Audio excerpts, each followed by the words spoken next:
Hello बच्चों, very good evening to all of you.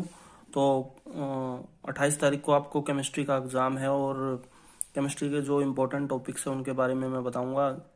और सबसे पहले जो हम बात करेंगे वो हम ऑर्गेनिक की बात करेंगे, क्योंकि ऑर्गेनिक का वेटेज सबसे ज़्यादा है। तो जो बच्चे जिन्होंने रिवीजन कर लिया है, जिनको क्विक रिवीजन करनी है, तो क्विक रिवीजन के लिए जो इम्पोर्टेंट चीज़ें हैं वो हम बात करेंगे। सबसे पहले तो आप हेलोकेन चैप्टर की बात करें तो आप प्रिपरेशंस को अच्छे से रीड करें। ठीक है, प्रिपरेशंस कैसे कैसे हम हेलोकेन्स को प्रिपेयर करते हैं, अल्कोहल से कैसे करते हैं। जैसे सबसे इम्पोर्टेंट जैसे ये लुकास रिएजेंट वाली रिएक्शन है, PCl3 PCl5 है, इन दोनों रिएक्शन 3 रिएक्शन है, ये काफ़ी इंपॉर्टेंट है और इनको आप बहुत अच्छे तरीके से करके जाएं। और ये नीचे डार्जन प्रोसेस है SOCl2 वाला, तो ये भी काफ़ी इंपॉर्टेंट है। तो 3-4 रिएक्शंस है एल्कोहल्स की, PCl3 PCl5 SOCl2, तो इनको आप अच्छे से रिवाइज करें, बहुत इंपॉर्टेंट है, बहुत ज़्यादा चांस है पेपर में आने का। ठीक है, इसके बाद आप एंटी मार्कोनी और मार्कोनी ऑफ रूल को अच्छे से रिवाइज करें। मार्कोनी और एंटी मार्कोनी के अकॉर्डिंग प्रोडक्ट कैसे बनते हैं, तो यहाँ से भी क्वेश्चन पूछे जा सकते हैं। हाइड्रोजन एक्सचेंज रिएक्शंस को आप अच्छे से रीड करें, फिंकलस्टीन रिएक्शन है, काफ़ी इंपॉर्टेंट है। क्लियर।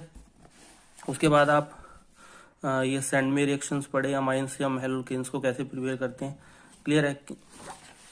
और ये जो आपको क्वेश्चन दिख रहा है in text question, why sulphuric acid not use during the reaction of alcohol with KI, बहुत वेरी वेरी इंपॉर्टेंट क्वेश्चन है, बहुत बार पूछा हुआ एग्जाम में, तो इसको आप अच्छे से रीड आउट करें। ठीक है, इसके बाद जो हम बात करने वाले हैं वो हम जैसे न्यूक्लियोफिलिक सब्स्टिट्यूशन है, इसको आप अच्छे से रीड करें। क्लियर है। ये जो आपको टेबल दिख रही है ना, यहाँ पे न्यूक्लियोफिलिक सब्स्टिट्यूशंस में सबसे इंपॉर्टेंट जैसे हैं जो आपका KCN है और AgCN है, ये बहुत इंपॉर्टेंट है। ठीक है, दोनों अच्छे से पढ़ें, एक आयनिक है, कोवेलेंट है, तो दोनों में प्रोडक्ट अलग अलग बनते हैं, तो अच्छे से रीड आउट करें, काफ़ी इंपॉर्टेंट है। एम्बीडेंटेड न्यूक्लियोफाइल वाला जो क्वेश्चन है ये काफ़ी इंपॉर्टेंट है। एम्बीडेंटेड न्यूक्लियोफाइल्स क्या होते हैं, इससे प्रोडक्ट कैसे बनते हैं, तो इसको आपसे। और SN1 और SN1-2 मैकेनिज्म में बहुत बार बार पूछा हुआ है रिएक्टिविटी ऑर्डर, तो बेटा इसको तो आप छोड़ के नहीं जा सकते, काफ़ी इंपॉर्टेंट है। तो SN1 और SN2 की दोनों के मैकेनिज्म आप पढ़े, किस में रिटेंशन होता है, किस में इन्वर्जन होता है, तो दोनों बार बार पूछे जाते हैं एग्जाम में, इन्वर्जन और रिटेंशन, तो इसको आप अच्छे से रीड आउट करें और इनकी रिएक्टिविटी ऑर्डर आप पढ़ें।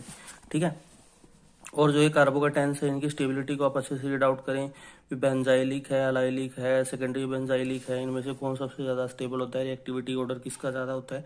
और ये जो आपको न्यूमेरिकल दिख रहे हैं, क्वेश्चन दिख रहे हैं ना, एग्जाम्पल 10 और 10.6 और 10.7, यहाँ से क्वेश्चन आने के बहुत चांस है, तो इसको आप अच्छे से रीड आउट करके जाएं। इसके अलावा जो ऑप्टिकली एक्टिविटी होती है, एंशोमर्स क्या होते हैं, मिरर इमेज का एक क्वेश्चन आपसे पूछा जा सकता है, तो मिरर इमेज का क्वेश्चन आप अच्छे से पढ़ें। ठीक है, तो इस चैप्टर में ये चीज़ें कन्वर्जन भी हैं और